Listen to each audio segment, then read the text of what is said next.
Aujourd'hui, nous voulons voir une autre facette de la personne du Seigneur Jésus.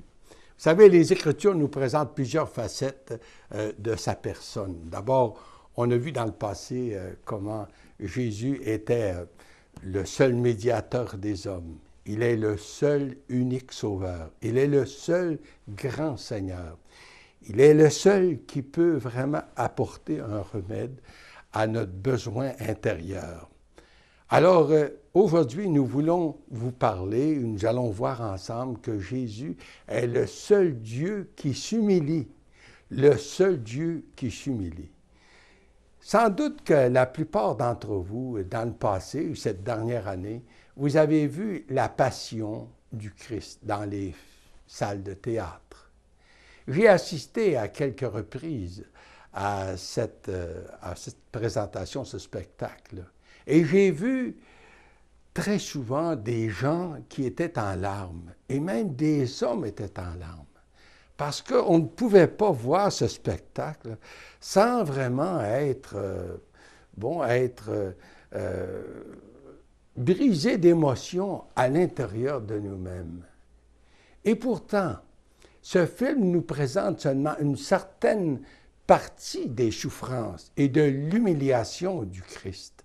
Parce que c'était très difficile pour ceux qui ont fait la mise en scène, très difficile de pouvoir présenter l'humiliation ou les souffrances internes qu'a connues le Christ, les souffrances d'âme qu'a connues le Christ lorsqu'il s'est d'abord offert en sacrifice et lorsque sur la croix, sous le poids de nos péchés, il a reçu toute la foudre de la colère divine pour le péché, votre péché comme le mien, le péché de l'humanité. Seulement Jésus a pu connaître les profondeurs, les souffrances atroces que nul autre n'a connues, les souffrances et l'humiliation intense du Christ. Et j'aimerais aujourd'hui, d'abord, vous inviter à une petite lecture de la parole dans l'épître de Paul aux Philippiens. Et c'est cette petite lecture qui se trouve au chapitre 2, c'est le verset 5 jusqu'au verset 8. Ça dit ceci: « Ayez en vous les sentiments qui étaient en Jésus-Christ.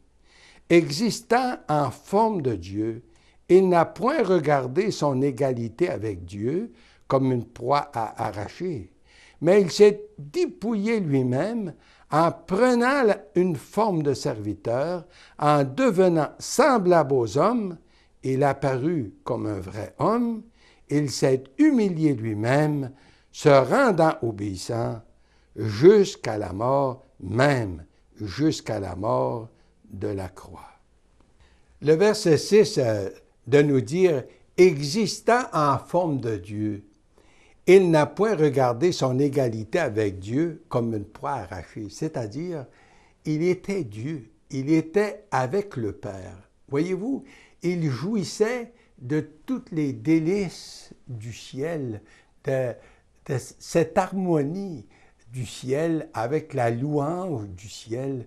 Et justement, le verset 7 qui continue en disant « Mais il s'est dépouillé lui-même en prenant une forme de serviteur, puis en devenant semblable aux hommes. » Alors, on voit que c'est lui-même volontairement qu'il s'est dépouillé de cette gloire qui, justement, le caractérisait dans la présence du Père. Et puis, il s'est humilié. Et justement, c'est ce que nous voulons voir un peu aujourd'hui. L'humiliation et les souffrances du Christ. Dans l'épître de saint Paul aux Corinthiens, la deuxième épître, le verset 8, le chapitre 8, c'est-à-dire le verset 9, il est dit « Vous connaissez la grâce de notre Seigneur Jésus-Christ, qui pour nous s'est fait pauvre de riche qu'il était, afin que par sa pauvreté, nous soyons enrichis. » Alors, on ne doit jamais perdre de vue qui il était. Très souvent, on pense, on le voit comme un homme simplement. Mais il était le Fils de Dieu, Il jouissait de la gloire du ciel. Il s'est dépouillé pour s'incarner dans un corps humain. Et justement, on veut suivre un peu le mystère de l'incarnation et justement le chemin, son chemin d'humilité. Tout d'abord, c'est comme un grand mystère pour nous. Dans l'Épître aux Corinthiens également, c'est dit, celui qui ne connaissait pas le péché, bien, il est devenu péché pour nous, afin que nous devenions en lui la justice même de Dieu. Alors, son humiliation a commencé lorsqu'il a quitté la gloire du ciel pour s'incarner dans cette jeune fille, une vierge du nom de Marie. Puis, après 9 mois, il est né lorsqu'ils étaient à Bethléem. Et à Bethléem, Marie l'a emmailloté pour le déposer ou le coucher dans une crèche. C'était une mangeoire, quoi.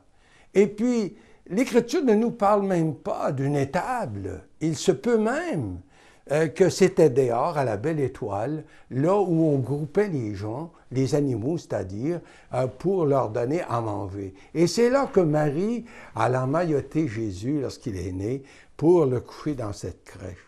Pas longtemps après, Jésus a dû fuir parce qu'Hérode, le roi, voulait mettre les mains sur lui et le faire mourir.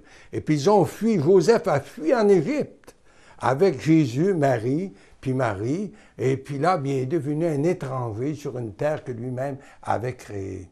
Et pendant son ministère, c'est Jésus qui pouvait dire, hein, les renards ont des tanières, les oiseaux ont des nids, mais le Fils de l'homme n'a pas où reposer sa tête. Ça caractérisait toute sa vie sur cette terre, vous savez. Il n'avait que les vêtements qu'il portait, que lui avaient confectionnés ces femmes qui le servaient et puis qui s'étaient converties vraiment à lui.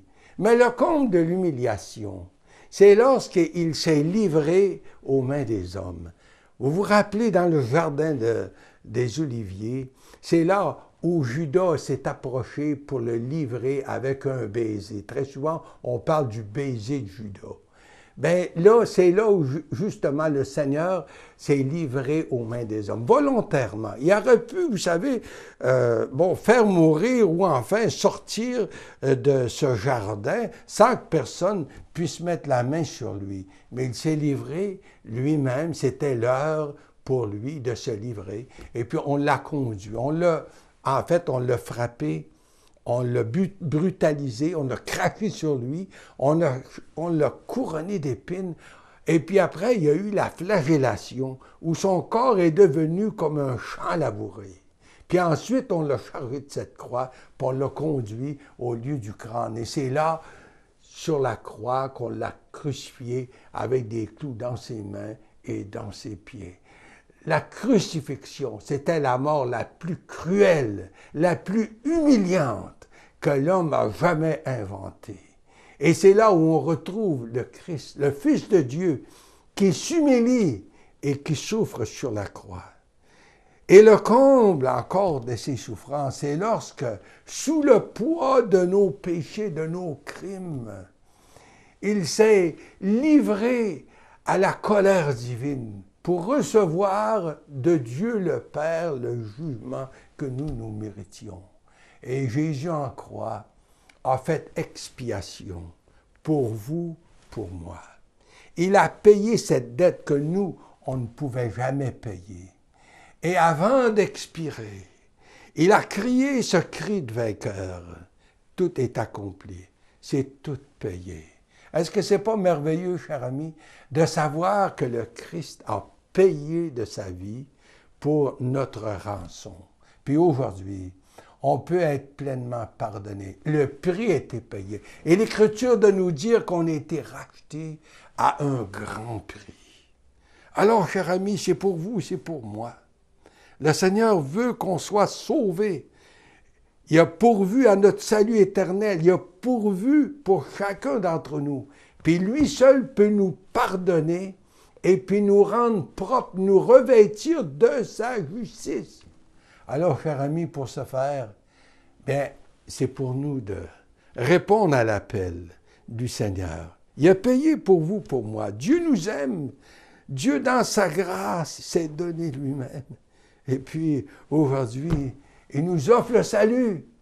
Mais on doit le recevoir par la foi. Est-ce que vous seriez prête à vous incliner là où vous êtes, puis dire, oui, Seigneur Jésus, tu as donné ta vie pour moi, tu as souffert pour moi, tu t'es humilié pour prendre ma place, puis répondre pour moi un coupable.